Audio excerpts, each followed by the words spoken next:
चलिए, economic survey के अंतर्गत कृषि एवं संबद्ध सेवाओं के ऊपर हम चर्चा कर रहे हैं। तो इसी में अगले पोर्शन की तरफ डिस्कस करते हैं। तो अभी मैं आपको एक्सप्लेन करने वाला हूं कृषि एवं संबद्ध सेवाओं के ही अंतर्गत। अभी तक हमने पूरा डिस्कशन फसलों के ऊपर किया था। अब हम चर्चा करेंगे उद्यानिकी, पशुधन, मत्स्य विकास और इसके बाद होगा जल संसाधन। जल संसाधन कंप्लीट होने के बाद ये टॉपिक हमारा कंप्लीट होगा, फिर हम वानिकी की तरफ मूव करेंगे। तो फसलों वाला जो हमने देखा था उसमें थोड़ा ये चीज मेंशन कर लीजिएगा। सर्वाधिक औसत उत्पादन यदि पूछा जाए, सर्वाधिक औसत उत्पादन यदि पूछा जाए तो वो गन्ना है, और न्यूनतम औसत उत्पादन यदि पूछा जाए तो ये कपास है। ठीक है भाई, तो जो आपकी रबी फसलें होती हैं उसमें सर्वाधिक औसत उत्पादन आपका गन्ना है, न्यूनतम औसत उत्पादन पूछा जाए तो कपास है। इसका भी ध्यान रखिएगा। अब इसमें देखिएगा, उद्यानिकी एवं प्रक्षेत्र वानिकी के अंतर्गत छत्तीसगढ़ राज्य में 119 उद्यान रोपणी हैं। कितने? 119, 119। बहुत ज्यादा महत्वपूर्ण नहीं है ये डेटा।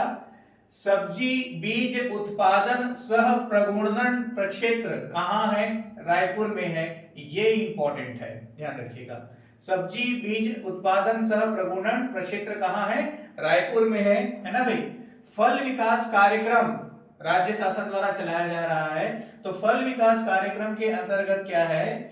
इसके अंतर्गत फल विकास कार्यक्रम के अंतर्गत ये पूरे भारत में है, केंद्र सरकार द्वारा है, राज्य सरकार द्वारा नहीं है। तो इसके अंतर्गत क्या हो रहा है, जिन किसानों के पास जमीन वगैरह है या फिर वो जमीन किराए वगैरह से लेकर के पूरा केले का खेती कर रहे हैं, आम का खेती कर रहे हैं, तो फल वाले जो पौधे होते हैं या वृक्ष होते हैं उसकी पूरी खेती करके वहां से फल का उत्पादन कर रहे हैं, है ना भाई। तो इस तरह फल विकास कार्यक्रम के अंतर्गत कोई भी कृषक यदि किसी भी बैंक से ऋण लेता है, क्या करता है?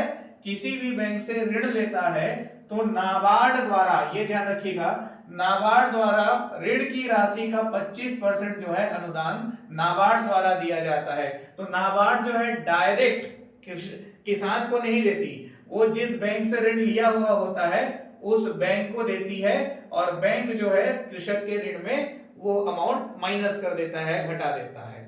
ठीक, तो ध्यान रखिएगा 25% अनुदान नाबार्ड द्वारा दिया जाता है फल विकास कार्यक्रम के अंतर्गत। कम्युनिटी फेंसिंग योजना यह 2016-17 से प्रारंभ हुई है। इसके अंतर्गत उद्यान वाला जो क्षेत्र है, उद्यानिकी वगैरह है, उसको तार वगैरह से चारों तरफ से घेरा जाता है। तो कम्युनिटी फेंसिंग योजना सिर्फ यही ध्यान रखना है, कब से? 2016-17 से, बहुत ज्यादा इंपॉर्टेंट नहीं है। अब देखिएगा, रकबा के आधार पर, तो क्षेत्रफल के आधार पर सर्वाधिक खेती होती है उद्यानिकी में सब्जी की। इसको एग्जाम में पूछा जा चुका है। दूसरे स्थान पर है फल, तीसरे स्थान पर है मसाला, चौथे स्थान पर है पुष्प, और पांचवें स्थान पर है औषधि एवं सुगंधित फल। ठीक है। उत्पादन के आधार पर बात करें, ये मैंने आपको बताया क्षेत्रफल के आधार पर। उत्पादन के आधार पर कहें तो डेटा बिल्कुल सेम है। लास्ट में आप पुष्प को बाद में कर दीजिए, औषधि को पहले कर दीजिए, तो फिर वो उत्पादन के आधार पर आ जाएगा। ठीक है। तो इतनी सारी चीजें हमको ध्यान रखनी है, किसके परिप्रेक्ष्य में? उद्यानिकी एवं प्रक्षेत्र वानिकी के परिप्रेक्ष्य में, बहुत ज्यादा नहीं है। ठीक है भाई। आगे बढ़ते हैं पशुधन की तरफ। तो पशु संगणना वर्ष, अभी जो अंतिम पशु संगणना हुई है, वर्ष कौन सा है? 2012। ये अपने आप में क्वेश्चन है। तो पशु संगणना वर्ष 2012 के अनुसार छत्तीसगढ़ में 1.50 करोड़ पशुधन है, 1.50 करोड़ पशुधन है, और कुक्कुट एवं बतख जो है 1.80 करोड़ कुक्कुट एवं बतख पक्षी धन है। ठीक है, ये पशु संगणना वर्ष 2012 के अनुसार। तो हालांकि उसमें से आपका पशुधन को एक बार एग्जाम में पूछा जा चुका है। योगदान प्रतिशत की बात करें तो जो एसजीडीपी है, सकल राज्य घरेलू उत्पाद है ना भाई। तो सकल राज्य घरेलू उत्पाद में पशुधन का जो योगदान है या जो हिस्सेदारी है वो 1.63% है, 1.63% है। ये इंपॉर्टेंट है, ये 2-3 बार पूछा जा चुका है एग्जाम में, जब भी पूछा गया था, क्योंकि हर साल डेटा अलग होता है तो आंसर अलग था, है ना। तो पशुधन जो है तो सकल राज्य घरेलू उत्पाद में पशुधन क्षेत्र का जो योगदान है वो कितना है, 1.63% है। ध्यान रखिएगा, मैं योगदान कह रहा हूं, हिस्से वृद्धि वगैरह नहीं कह रहा हूं, योगदान या हिस्सेदारी, हमको सिर्फ वही प्रिपेयर करना है। बकरी प्रजनन क्षेत्र इंपॉर्टेंट है, तो हमारे राज्य में 2 बकरी प्रजनन क्षेत्र हैं। एक है आपका सरोरा, रायपुर जिले के अंतर्गत, सरोरा ग्राम रायपुर जिले के अंतर्गत, और एक आपका रामपुर या ठाठापुर कबीरधाम या कवर्धा जिले के अंतर्गत। नाम याद रखिएगा, बकरी प्रजनन केंद्र 2 जगह है ना, सरोरा और रामपुर, सरोरा रामपुर, ठीक है। उसके बाद देखिएगा पशुधन प्रजनन केंद्र, तो पशुधन प्रजनन केंद्र 4 हैं, अंजोरा दुर्ग जिले में, अंजोरा दुर्ग जिले में, इसको मैच द कॉलम वगैरह के फॉर्म में भी एग्जाम में पूछा जा चुका है। सरकंडा बिलासपुर, जहां पे अभी मैं हूं, पकरिया पेंड्रा, ये भी बिलासपुर जिले के ही अंतर्गत आता है, और चंदखुरी, यहीं पर पुलिस प्रशिक्षण अकादमी है रायपुर में, तो चंदखुरी में ही पुलिस प्रशिक्षण अकादमी है, ध्यान रखिएगा। तो चंदखुरी पशु प्रजनन केंद्र है चंदखुरी में रायपुर, ठीक है। सूकर प्रजनन केंद्र तो सकालो सरगुजा में, सकालो सरगुजा जिले के अंतर्गत, परचनपाल बस्तर, परचनपाल बस्तर, और कुनकुरी जसपुर, कुनकुरी जसपुर, तो एशिया का दूसरा बड़ा चर्च जो है कुनकुरी में है ना भाई। तो ये सकालो, परचनपाल, कुनकुरी, ये 3 स्थान पर सूकर प्रजनन केंद्र हैं। चिकित्सालय की बात करें तो राज्य में 341 पशु चिकित्सालय हैं और 809 पशु औषधालय हैं। चल चिकित्सालय 27 हैं और माता महामारी उन्मूलन योजना के अंतर्गत 5 चिकित्सालय जो हैं खोले गए हैं, ध्यान रखिएगा। अब देखें पशु उत्पाद उपलब्धता, ये भी एग्जाम में पूछा जा चुका है। तो हमारे राज्य में, छत्तीसगढ़ राज्य में 143 ग्राम प्रतिदिन के हिसाब से प्रति व्यक्ति दूध की उपलब्धता है।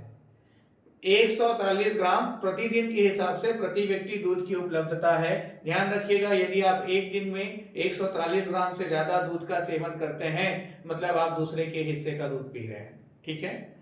अंडा 63 अंडे प्रति वर्ष, 63 अंडे प्रति वर्ष प्रति व्यक्ति उपलब्धता है ना। मतलब यदि आप एक महीने, एक साल में 63 से ज्यादा अंडे खाते हैं तो 63 के ऊपर जितने हैं वो आप दूसरे के हिस्से का खा रहे हैं। और मीट की बात करें तो 2.22 किलोग्राम प्रति वर्ष मीट का उत्पादन प्रति व्यक्ति छत्तीसगढ़ में होता है। ये 3 डेटा है, एग्जाम में पूछा जा चुका है तो बताना जरूरी है, ध्यान रखिएगा। अब आगे बढ़े, देश का प्राचीनतम पशु बाजार, मैं राज्य नहीं कह रहा हूं, देश का प्राचीनतम पशु बाजार है रतनपुर, जिला बिलासपुर के अंतर्गत। देश का प्राचीनतम पशु बाजार है रतनपुर, जिला बिलासपुर के अंतर्गत। देश का सबसे बड़ा पशु बाजार, देश का सबसे बड़ा पशु बाजार है भैंसथान, ये भी रायपुर जिला के अंतर्गत। दुग्ध प्रौद्योगिकी महाविद्यालय कहाँ है? रायपुर में है। दुग्ध प्रौद्योगिकी महाविद्यालय कहाँ है? रायपुर में है। पशु चिकित्सा महाविद्यालय, पशु चिकित्सा महाविद्यालय कहाँ है? अंजोरा दुर्ग में है। तो ये चारों अपने आप में महत्वपूर्ण हो जाते हैं, इसका आपको ख्याल रखना है। ग्रामोत्थान योजना एग्जाम में पूछा जा चुका है। ग्रामोत्थान योजना जो है वर्ष 2006-7 से प्रारंभ है, वर्ष 2006-7 से प्रारंभ है ग्रामोत्थान योजना, जिसके अंतर्गत अभी तक 15,709 चरवाहों का रजिस्ट्रेशन किया गया है ना भाई। 15,709 चरवाहों का रजिस्ट्रेशन किया गया है। तो इन चरवाहों को कार्य दिया गया है मुख्य रूप से 2, एक है आपका कृत्रिम गर्भाधान कराने के लिए पशुओं को लेकर आना, और दूसरा है आपका बधियाकरण, ठीक है, बधियाकरण। तो ये इसका कृत्रिम गर्भाधान के माध्यम से उन्नत स्तर के पशुओं के की संख्या को बढ़ाने के उद्देश्य से ये योजना लाई गई है ग्रामोत्थान योजना के अंतर्गत। तो जो चरवाहे होते हैं उनको कहा जाता है कि क्या बोलना चाहिए, जो बैल वगैरह है ना भाई, बछरू जिसको हम बोलते हैं, तो उनका बधियाकरण कराए, और जो गाय हैं उनको कृत्रिम गर्भाधान के माध्यम से बच्चे वगैरह जो हैं वो पैदा किए जाएं। तो यहाँ पर जो है उन्नत स्तर के उन्नत स्तर के पशुओं के उत्पादन का प्रयास किया जा रहा है। ध्यान रखिएगा, चरवाहों का रजिस्ट्रेशन करने का कारण कृत्रिम गर्भाधान अवधिकरण है। तो चरवाहों को कहा गया है कि ये लेकर के आएंगे सेंटर में जहां पे प्रोसेस किया जाएगा, और इसके लिए प्रति पशु, इन दोनों ही प्रोसेस में प्रति पशु चरवाहे को 15 रुपए की राशि दी जाती है। प्रोत्साहन राशि 15 रुपए की प्रोत्साहन राशि दी जाती है। तो ये 15 रुपए की प्रोत्साहन राशि को एग्जाम में पूछा जा चुका है व्यापम के। ठीक है। छत्तीसगढ़ राज्य पशुधन विकास अभिकरण की स्थापना हुई है जून 2001 में। इस वीडियो का सबसे इंपॉर्टेंट क्वेश्चन है, छत्तीसगढ़ राज्य पशुधन विकास अभिकरण की स्थापना जून 2001 में। अब आ जाइए मत्स्य विकास की तरफ। तो मत्स्य विकास में एसडीडीपी में योगदान है 2.07%। पहले तो वही याद रखेंगे, मत्स्य क्षेत्र का एसडीडीपी में सकल राज्य घरेलू उत्पाद में योगदान कितना है, 2.07%। अब छत्तीसगढ़ में कुल जल क्षेत्र है 1.837 लाख हेक्टेयर, जिसमें से 1.739 लाख हेक्टेयर में मछली पालन किया जा रहा है, जो कि कुल उपलब्ध जल क्षेत्र का 94.66% है। तो ये हो जाता है इंपॉर्टेंट, जो एग्जाम के में एक बार पूछा जा चुका है, 94.66%। मछुआ सहकारिता समिति, तो मछुआ सहकारिता समिति के माध्यम से मछली पालन के लिए प्रोत्साहन राशि अनुदान के रूप में प्रदान की जाती है। तो ये आपका 3 वर्ष में 3 लाख, 3 वर्ष में अधिकतम 3 लाख रुपए की राशि जो है प्रदान की जाती है। मत्स्य कृषक विकास अभिकरण की स्थापना की गई है। तो इसके अंतर्गत मत्स्य कृषक विकास अभिकरण के माध्यम से जो भी व्यक्ति मछली उत्पादन वगैरह में रुचि रखता है, इस क्षेत्र में कार्य करना चाहता है, तो उसको 10 वर्ष के लिए तालाब जो है पट्टे पर दिया जाता है। 10 वर्ष के लिए तालाब जो है पट्टे पर दिया जाता है। तो यहाँ पे इंपॉर्टेंट हो जाता है कितने वर्ष के लिए पट्टे पर दिया जाता है, 10 वर्ष के लिए। नीली क्रांति योजना, इसके बारे में आपने सुना होगा। नीली क्रांति योजना के अंतर्गत मछली उत्पादन के क्षेत्र में कार्य किया जाता है, मत्स्य क्षेत्र से संबंधित है। और नीली क्रांति योजना के अंतर्गत मछली उत्पादन के लिए अधिकतम 50% तक की अनुदान राशि जो है प्रदान की जाती है।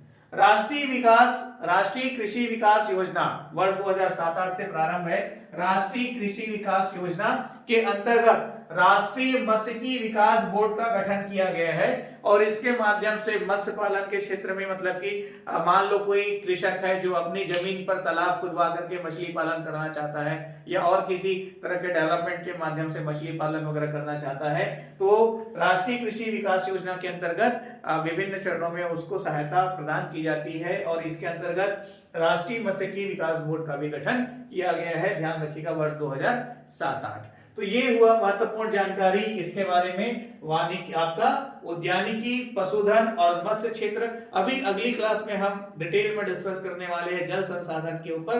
तो जल संसाधन को ऐतिहासिक दृष्टिकोण से लेते हुए पूरा लेटेस्ट डेटा के साथ एक ही वीडियो में कंपाइल करके मैं आपको शेयर करूंगा, और इसके बाद हम वानिकी की तरफ आगे बढ़ेंगे। ठीक है।